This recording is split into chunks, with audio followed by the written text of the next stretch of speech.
Welcome to the deep dive. Today we're digging into some really fascinating source material from a listener. It traces the incredibly nonlinear career and life path of someone we're calling Kevin. Our mission here is to pull out the powerful lessons, maybe some surprising ones, from his journey, particularly how someone starting out in English literature, of all things, finds their way to being a product manager at Microsoft. Should be some real aha moments about finding your own way. Absolutely. It's a story that really challenges, the conventional ideas about planning a career. We'll look at how each step, even the ones that seem totally unrelated, actually built a crucial foundation for whatever came next, and how that eventually led him to a role he really enjoys and finds, well, fulfilling. Okay, let's jump right in. Where is Kevin today? He's a PM at Microsoft in Seattle. What's life like for him now? Right. So he describes his work as very busy. He even uses the word battlefield, constant deadlines, pretty high intensity. But, and this is key, he really emphasizes that his personal life is very balanced. Balanced. Despite the battlefield at work.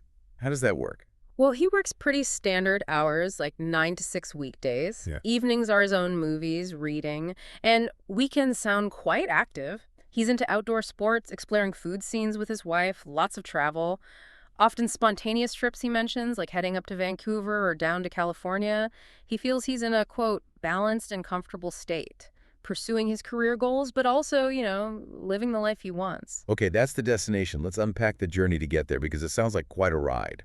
It really kicks off with a huge decision back in high school, retaking the Gaokao in 2006. For anyone listening who might not know, the Gaokao in China, it's this single, massive college entrance exam. Huge stakes. Exactly. And his first attempt, well, the scores weren't good enough for the universities he was aiming for, so he decided to do what's called okfudu, basically restudy for a whole extra year. And here's where it gets really interesting, I think. The school he chose for this extra year, it was in a county town in Guangdong. What was that like? He describes it as having military-like management, extremely strict. Students had to be on campus Monday to Friday and Sunday, too.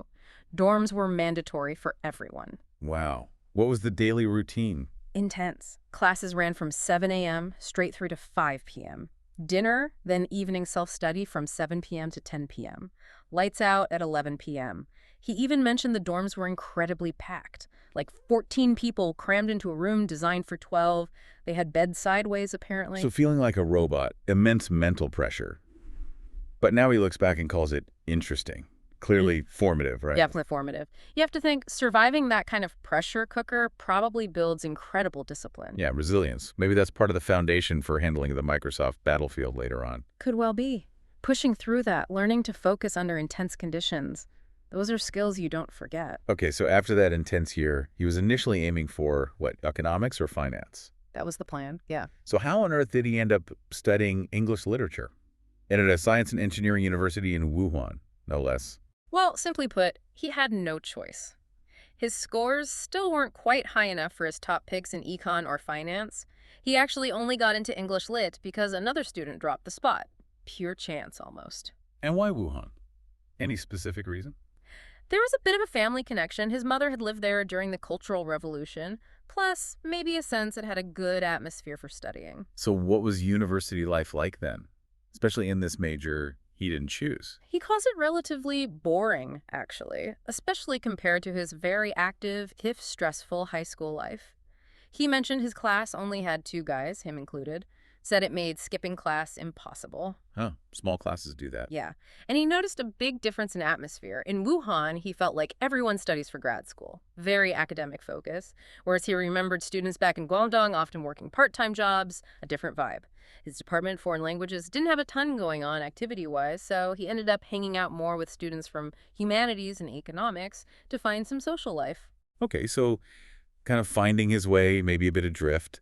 But then junior year, something clicks, a turning point. A big one. He got onto an exchange program, went to a school in the U.S. Midwest, and he found the lifestyle, the whole atmosphere there. It was exactly what he wanted. What he wanted. That's a strong realization. What do you think that meant specifically? Freedom, opportunity. Probably a mix. Maybe less rigidity, more personal freedom, a different approach to learning or life. It clearly resonated deeply. And that experience, that feeling, It led to a pretty dramatic shift, right? Yeah. Senior year, last-minute decision. Totally. He'd been planning on grad school in the UK or Hong Kong, even had some offers from British universities already. But after that US experience, he switched gears completely and decided to apply to the US instead. Very last minute. Interesting. He does look back on those university years with some regret, though, doesn't he? Feeling they were wasted on things like 2 years of Shakespeare. He did feel that way, yeah, from a practical career skills perspective. But he does credit it with helping his thinking ability. Do we know what he meant by that? How that literature background maybe helped later? It seems he meant critical thinking, analysis, maybe understanding complexity, skills you definitely hone studying literature. And while he didn't see the practical value then, you can argue that for a PM role now, understanding nuance, communication, different perspectives, that's hugely valuable. It taught him how to think. Right. Makes sense. No. So he still had that business ambition. What did he end up studying for his master's in New York? Still aiming for business, definitely. He ruled out finance, felt his math wasn't strong enough, ruled out accounting, thought it looked too hard. So he landed on marketing. He figured it was more sales-oriented, less about heavy math. He mentioned relying heavily on an online forum, Chase Dream, for info during the application process. Sounds like a key resource for Chinese students applying abroad. And applying last minute after the exchange meant his options were a bit limited, I guess. Yeah, that constrained things. He ended up choosing New York partly because a relative there suggested marketing jobs were plentiful in the city, more so than maybe Chicago or Dallas. Okay, so a bit of a rushed process influenced by circumstance and advice. But how did he feel about the actual graduate program? He considers it his most valuable academic experience, hands down. Oh. Says he was incredibly diligent, always in the front row, constantly in the library, felt every minute was worth it. He feels that period gave him a good framework, and importantly, a thinking style that really set him up for his future work. It sounds like that's where he really hit his stride academically. And then came the job hunt. The first job has a bit of a story, doesn't it? It does. So, inspired by his love for the TV show Mad Men. Ah, the classic advertising dream. Exactly. He went for a traditional marketing internship, but during the interview, HR tells him, sorry, only digital marketing roles are open. Uh-oh. Did he have the experience in that? Nope. But he sort of claimed he did. Said he'd proactively studied relevant courses. Apparently, he was anxious about finding any marketing job as a Chinese applicant, so he'd done some homework just in case. Okay, quick thinking. So where did he land? He got placed in a data analysis department. Kind of ironic, right? His job was to interpret these complex mathematical models to give marketing insights. Things like user profiling, figuring out the best ad colors, or how often to send emails. He describes it as pure by chance that someone who considered himself bad at math ended up deep in data work. That's amazing. So the Mad Men dream meets data reality, but he still had that client-facing itch, right? What did he do? He did. So in a really bold move, he nakedly resigned. Meaning? Quit the data job without having another job lined up. Big leap. He did it specifically to pursue a sales role in an advertising company, chasing that original client-facing dream. Okay, get this. What happened in the sales role? Yeah. Did you finally find his Mad Men calling? Not quite. He found out pretty quickly that he just didn't have the same natural flair for sales as his experienced Western colleagues. It wasn't his strength. That must have been a tough realization. For sure. But it led to some crucial introspection.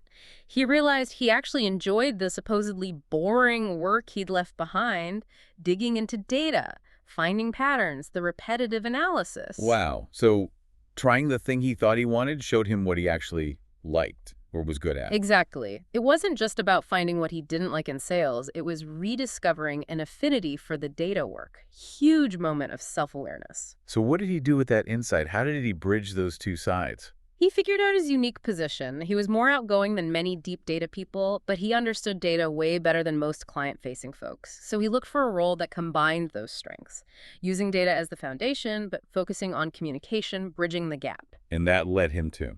His current role, a data-related product manager at Microsoft. It's inherently cross-functional, he explains. Lots of communication with different teams, leading the product process, but grounded in that data understanding.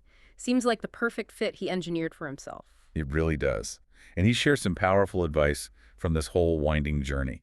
The first one echoes a famous slogan. Right. Nike's just do it. He's really passionate about this. He advises listeners, don't wait until you feel 100% ready. Just try things because, as he says, you won't know if you like it until you try. Such good advice. Action creates clarity. Yeah. And the second piece, a personal motto. Yes, it's 做you, hung ai yu hung. It translates roughly to love what you do, or maybe commit to excelling in whatever you're doing. Make the best of it. And he really lived that, didn't he? Even doing things way outside his comfort zone. Absolutely. Get this, he even spent 2 or 3 years working as a data engineer, actually writing code. Wait, data engineer from English Lit. That's a serious technical leap. How did he manage that? That's the love what you do part in action. A data engineer builds and maintains data systems. It's heavy on coding, like Python, SQL. Very technical. For him, it meant buckling down, learning, immersing himself. He didn't necessarily love coding itself initially, perhaps, but he believed every step is for a reason. He saw it as building a necessary foundation, mastering the role he was in. And that deep technical understanding is incredibly valuable now as a PM, even if it seemed like a detour. It really turned a potential detour into a core strength. Incredible. So Kevin's journey from that strict high school, the English Lit major he didn't choose, the life-changing exchange, navigating marketing, data analysis, data engineering, finally to product management at Microsoft. It's just an amazing story of resilience and adapting. It really is. What stands out is how he didn't just passively accept the turns, he actively embraced them. He learned to thrive even when it wasn't his initial plan. And he found his real strengths, his sweet spot, by doing, by trying things, and by committing to mastering whatever was in front of him. His story shows so clearly that passion isn't always something you find, sometimes it's something you build. And all those unrelated experiences, they weave together into this unique, robust skill set. It's not about one path. It's about forging your own path. Which really brings us to a final thought for you listening. If Kevin's story shows that valuable skills, even passion, can emerge from the most unexpected places, what unrelated skill or experience might you have right now, something you maybe dismiss, that could actually become a surprising asset for a future you can't even imagine yet?